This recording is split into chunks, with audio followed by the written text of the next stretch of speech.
Welcome to Immerse Messiah reading for Week 7, Day 33. Immersed in James. Within a few decades of Jesus' death and resurrection, his followers had spread out to different parts of the Roman Empire. James, the half-brother of Jesus and a highly respected leader in the Jerusalem church, sent a general letter to these scattered communities, reminding them to walk in the way of God's wisdom. James highlights practical ways that followers of Jesus should demonstrate their faith in everyday life. To help the dispersed communities, James took up the well-known pattern of teaching from Israel's ancient wisdom tradition. Wisdom literature places great value on how we live in God's world. It therefore emphasizes action, admonishing the reader to follow the good way revealed by God and live it out in community. In the letter from James, we see that God's new people in Christ are faced with a choice that has always confronted God's people. Which path will we follow?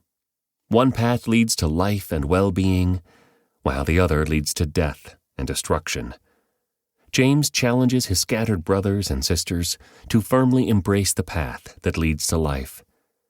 James teaches that choosing this way of life includes not only practicing such virtues as patience, humility, endurance through trials, and generosity to the poor, but also renouncing anger and boastful pride, avoiding the tendency to judge others, and not using the tongue destructively. The core idea that characterizes this lifestyle is don't just listen to God's word, do what it says. James emphasizes the strong call on believers in Jesus to renounce their favoritism of the rich and neglect of the poor. James had become aware that these communities were following the cultural norms of first-century Roman society, which gave places of privilege to the wealthy. He explains that the way of Jesus is different. Those who hoard their riches will be judged, while the poor will inherit God's kingdom. James casts all this instruction in an especially effective form. Just as his content is closely related to First Testament wisdom literature, his style is too. James presents pithy sayings and short reflections similar to those found in Proverbs and Ecclesiastes. For example, you must all be quick to listen, slow to speak, and slow to get angry. James may have drawn his material from messages he had delivered in a synagogue. He frequently uses public speaking techniques common at the time, such as sparring with an imaginary opponent. Someone may argue, some people have faith, others have good deeds. But I say, how can you show me your faith if you don't have good deeds? Since it is a combination of wisdom sayings and brief teachings, this letter from James does not develop sequentially, as Paul's letters do. Rather, it flows freely from topic to topic, urging careful attention to various concerns, followed by a call to live out his instructions in practical ways. James wants his fellow Jewish believers to live out the highest ideals of their own spiritual heritage, just as Jesus revealed it to them. He calls them back to a scriptural principle that the glorious Lord Jesus Christ had confirmed as foundational. It is good when you obey the royal law as found in the Scriptures. Love your neighbor as yourself.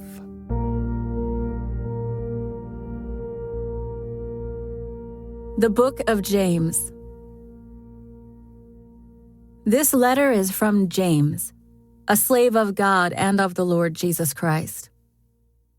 I am writing to the 12 tribes, Jewish believers scattered abroad. Greetings. Dear brothers and sisters, when troubles of any kind come your way, consider it an opportunity for great joy. For you know that when your faith is tested, your endurance has a chance to grow. So let it grow, for when your endurance is fully developed, you will be perfect and complete, needing nothing. If you need wisdom, ask our generous God, and He will give it to you. He will not rebuke you for asking. But when you ask Him, be sure that your faith is in God alone.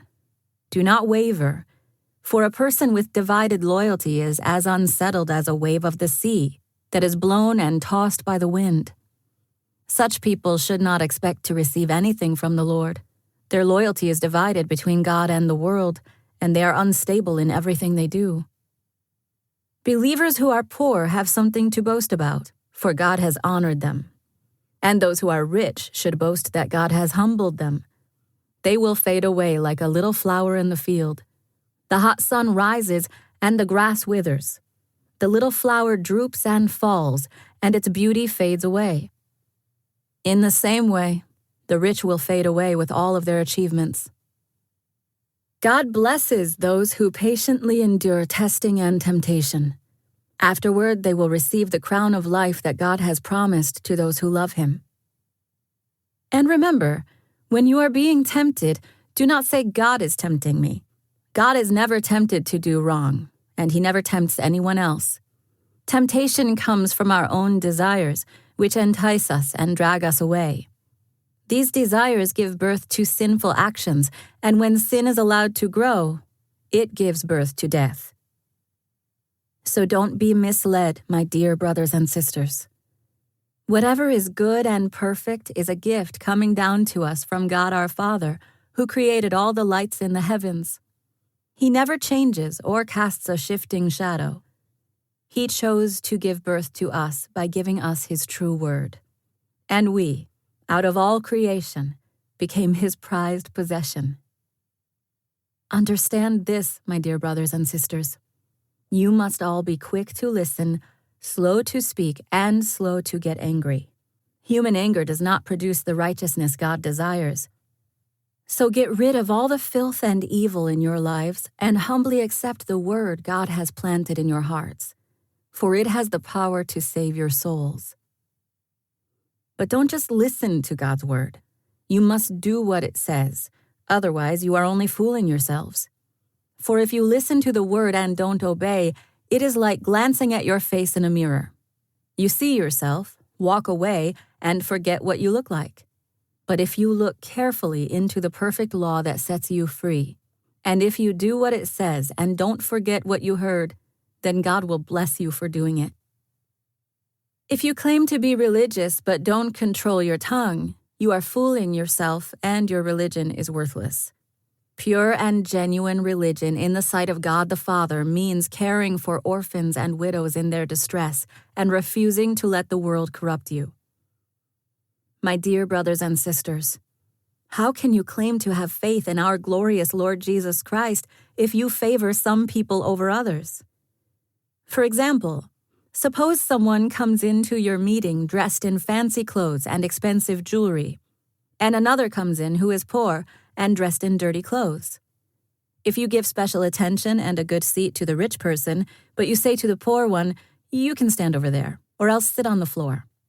Well, doesn't this discrimination show that your judgments are guided by evil motives?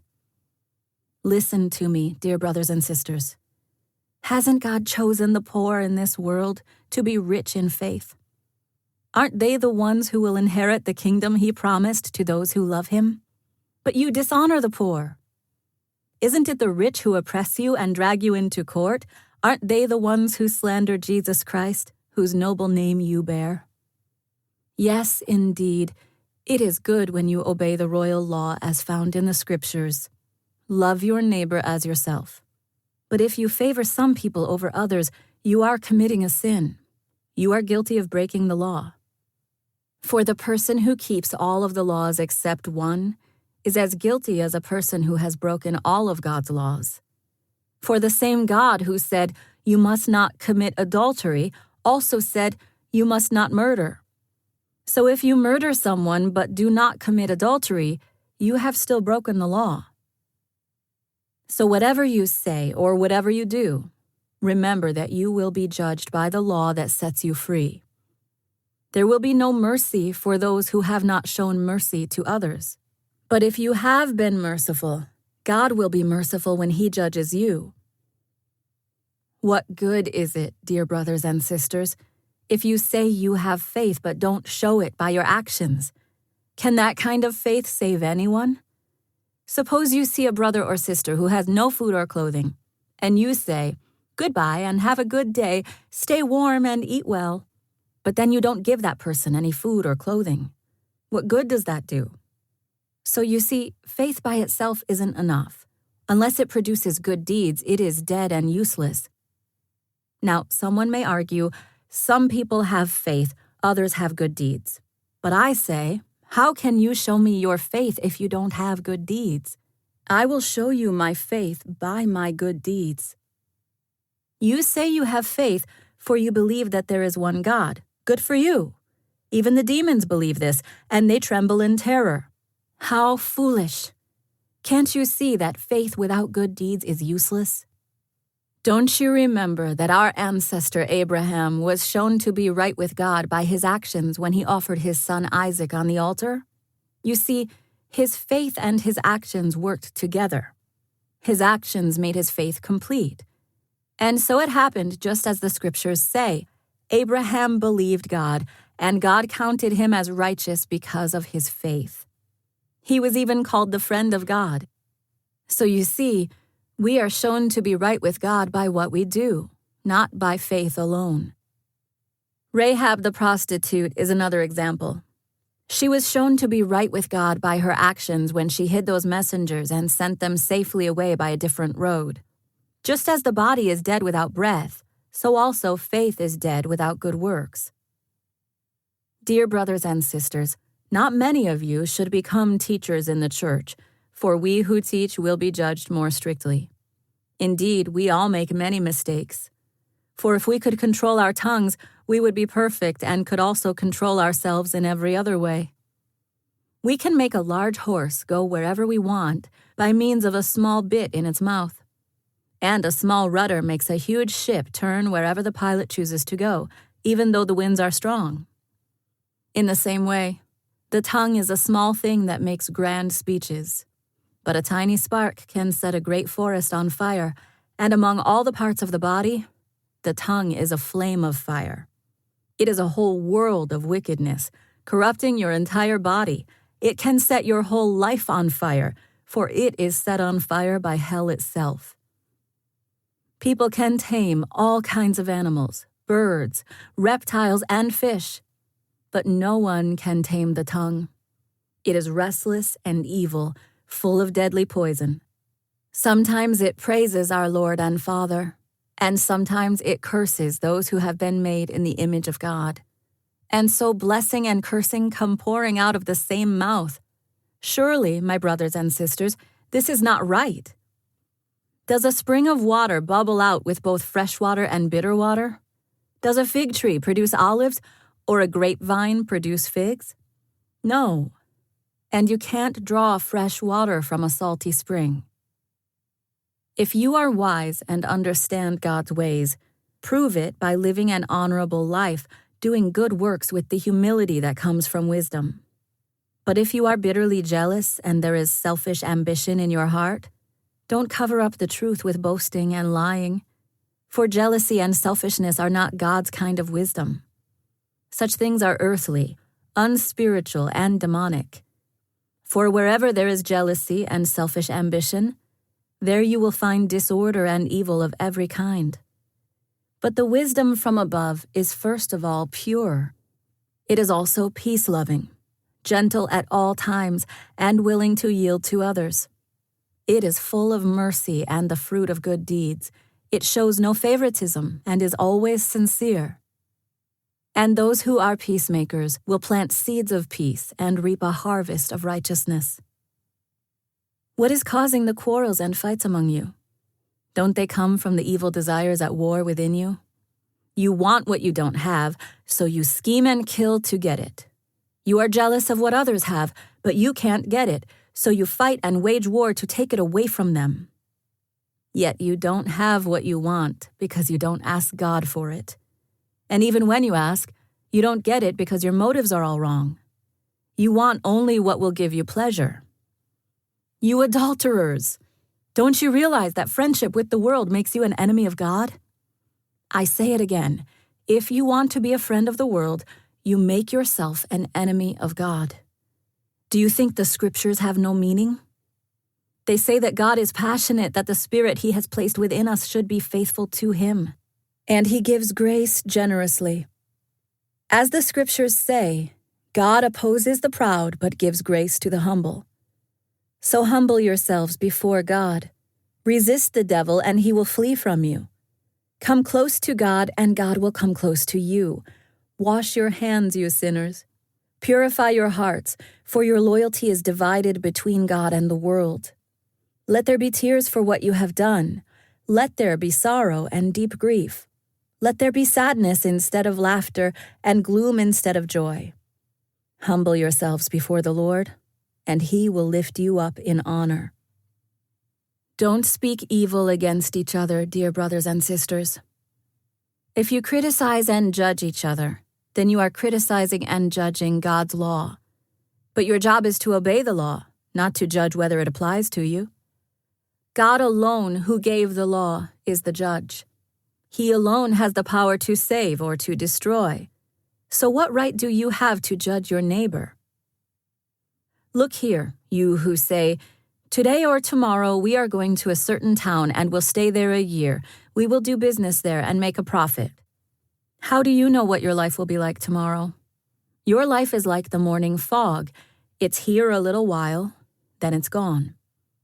What you ought to say is, if the Lord wants us to, we will live and do this or that. Otherwise, you are boasting about your own pretentious plans, and all such boasting is evil.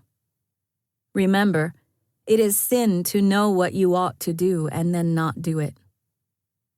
Look here, you rich people. Weep and groan with anguish because of all the terrible troubles ahead of you. Your wealth is rotting away, and your fine clothes are moth-eaten rags. Your gold and silver are corroded. The very wealth you were counting on will eat away your flesh like fire. This corroded treasure you have hoarded will testify against you on the day of judgment. For listen, hear the cries of the field workers whom you have cheated of their pay. The cries of those who harvest your fields have reached the ears of the Lord of Heaven's armies. You have spent your years on earth in luxury, satisfying your every desire. You have fattened yourselves for the day of slaughter. You have condemned and killed innocent people who do not resist you. Dear brothers and sisters, be patient as you wait for the Lord's return. Consider the farmers who patiently wait for the rains in the fall and in the spring. They eagerly look for the valuable harvest to ripen. You too must be patient. Take courage, for the coming of the Lord is near. Don't grumble about each other, brothers and sisters, or you will be judged. For look, the judge is standing at the door. For examples of patience in suffering, dear brothers and sisters, look at the prophets who spoke in the name of the Lord. We give great honor to those who endure under suffering. For instance, you know about Job, a man of great endurance. You can see how the Lord was kind to him at the end. For the Lord is full of tenderness and mercy. But most of all, my brothers and sisters, never take an oath by heaven or earth or anything else. Just say a simple yes or no, so that you will not sin and be condemned. Are any of you suffering hardships?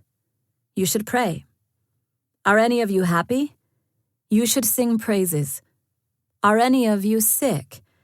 You should call for the elders of the church to come and pray over you, anointing you with oil in the name of the Lord.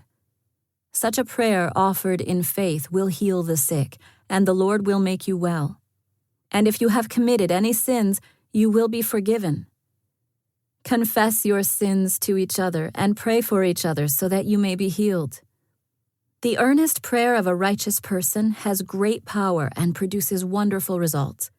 Elijah was as human as we are, and yet when he prayed earnestly that no rain would fall, none fell for 3.5 years. Then, when he prayed again, the sky sent down rain and the earth began to yield its crops. My dear brothers and sisters, if someone among you wanders away from the truth and is brought back, you can be sure that whoever brings the sinner back from wandering will save that person from death and bring about the forgiveness of many sins.